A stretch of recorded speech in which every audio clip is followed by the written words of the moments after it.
ఏం జరిగింది నిజానికి? ఒకవైపు మనమేమో సరే కొంత రాజుగారి పాలకత కూడా జరిగింది మీ చేవలలో. రాజుగారి పాలకత తెలుసా మీకు? రాజుగారి ఇంట్లో పెళ్లి అవుతారు. రాజుగారు ఏం చెప్పారు? మరి లగ్గం అంటే పాలకోవా చేయాలి, పాలు పెట్టాలి, ఛాయ్ పోయాలి, వచ్చిన అతిథులకు మర్యాదలు చేయాలి. సరే అందరూ పాలు పోయి మా ఇంట్లో కూడా పెద్ద గిన్నె పెడతాం, పెద్ద దాన్ని ఏమంటారు?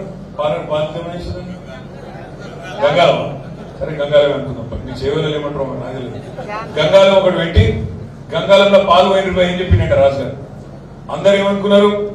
మా అవినాష్ రెడ్డి ఏమనుకున్నాడు అంటే కార్తీక్ అన్న చేస్తారని అవినాష్ అనుకున్నాడు. అనుకుని ఆయన పోయి నేను ఒక్కరిని పోయకపోతే ఏమవుతుందని నీళ్ళు పోసిండు. కార్తీక్ ఏం చేసిండు? మా అవినాష్ గారు పోస్తాడులే అని కార్తీక్ కూడా నీళ్ళు పోసిండు. మహేందర్ అన్న ఏం చేసిండు? ఇద్దరు పొటగాళ్ళు చేస్తారులే మహేందర్ అన్న పోయి ఆయన నీళ్ళు పోసిండు. ఆఖరికి స్వప్న ఏం చేసింది? మా అన్నలు అందరు ఉన్నారు వాళ్ళు చేస్తారులే అని ఆయన కూడా నీళ్ళే పోసింది. మొత్తం ఆఖరికి చూస్తే నీళ్ళే ఉన్నాయి, పాలు లేవు. నువ్వు చేస్తావా, నేను చేస్తావా, నువ్వు ఎంపీటీసీ చేస్తాను, సర్పంచ్ చేస్తాను, ఎంపీటీసీ ఇద్దరు పదవులు వాళ్ళు తీసుకుంటారు, నాకేమిటి దాని ఆయన గ్రామ శాఖ అధ్యక్షుడు ఏవలేదు వాళ్ళు కొద్దిగా నిర్లిప్తత. ఇంకోటి రంజిత్ అన్న చెప్పినట్టు ఎట్లా గెలిచేదిగా మనకేమైతుంది? గెలిచిపోయినాం. ఒక్కొక్కడ పోతే గమ్మదనిపిస్తుండే. 1,00,000 మెజారిటీ అంటారు. 1,00,000 కాదు అయ్యా గెలవాలంటే 1,00,000 తగ్గుడే లేదు. అంత వనికిరాదు అయ్యా, కొద్దిగా 1,00,000 కొద్దిగా తగ్గురి, 50,000 40,000 1,00,000 కావాలి. అట్లా ఓవర్ కాన్ఫిడెన్స్ పోయి కొంత దెబ్బ పడ్డది.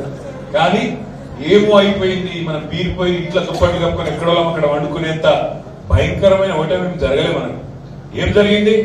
119 సీట్లలో ఇవాళ 3వ వంతు ప్రజలు మనకిచ్చిండ్రు. 39 సీట్లు మనకిచ్చి బలమైన ప్రతిపక్షంగా పనిచేయండి అని చెప్పి ప్రజలు మనకు కూడా ఆదేశం ఇచ్చింది. 39 సీట్లేమో గెలిచినాం, ఇంకో 14 సీట్లేమో దగ్గరకు వచ్చిపోయినాం. 1000 ఓట్లతో 2 సీట్లు పోయినాయి. జుక్కలు అదేవిధంగా దేవరకద్ర 3,000 ఓట్లతో 3 సీట్లు పోయినాయి.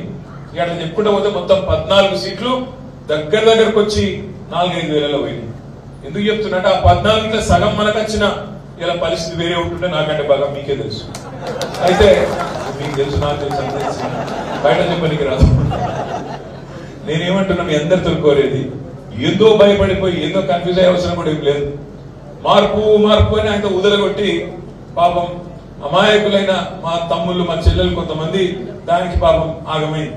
నేను నిన్నగాక మొన్న జూబ్లీహిల్స్ కాన్స్టిట్యున్సీలో ఒక మీటింగ్ ఉంటే అడిగి పోయినాక బయటకు వచ్చే వరకు మొత్తం ట్రాఫిక్ జామ్ కి నా కారు ఇరుకపోతే సపరేట్గా బయట ఆయన ఆటో ఉంటే ఆటోలో నేను ఆ ఎమ్మెల్యే గారు ఆటో ఎక్కినాం. ఆటోలో తెలంగాణ భవన్ పోయినాం. ముచ్చట పెట్టుకుంటే పోయి నా తమ్ముడితో ఏం పేరు తమ్మి అంటే అన్న నా పేరు శాతం రమేష్ అన్న.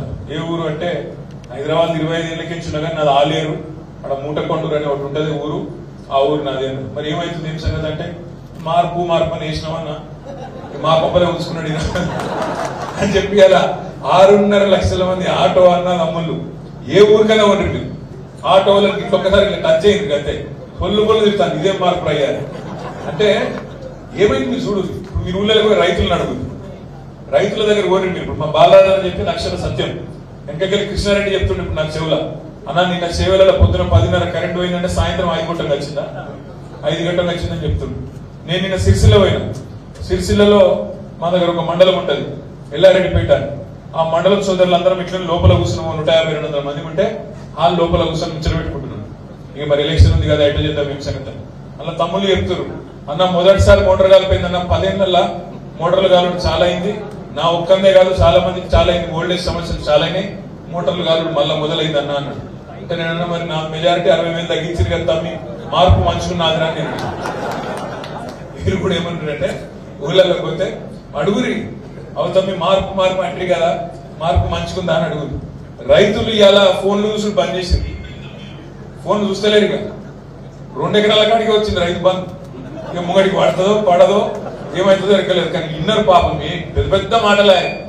రేవంత్ రెడ్డి గారు ఏమన్నారు, చెప్తా రేవంత్ రెడ్డి గారు ఏమన్నారు ఎలక్షన్ ముందు, కేసీఆర్ పిచ్చం వేసినట్టు 10,000 ఎత్తుడు, మీరు ఆగురు జరుగు ఆగురు 9 తర్వాత నేను వస్తూనే ఉన్నా, 15,000 ఇప్పుడు తీసుకోకుండ్రి, తెల్లారి 15,000 ఇస్తాను. పడ్డాయా మరి 15,000? ఆ 15,000 వీటిని ఉన్న 10,000 పడతారు. ఇప్పుడు అందరు అందుకే రైతులు ఒకరి ముఖాలు ఒకరు చూసుకుంటారు. నిన్న మొన్నటి దాకా అడుగుతున్నారు, కానీ నీ కొట్టదా అంటే నీ కొట్టదా. ఇప్పుడు ఏమైంది, ఇక అడుగుడు బంధు ఎప్పుడు పడితే అప్పుడే పడుతుంది, ఏదో ఏ కాలం పెడితే ఎప్పుడో ఒకప్పుడు అని ఇడిచిపెట్టింది.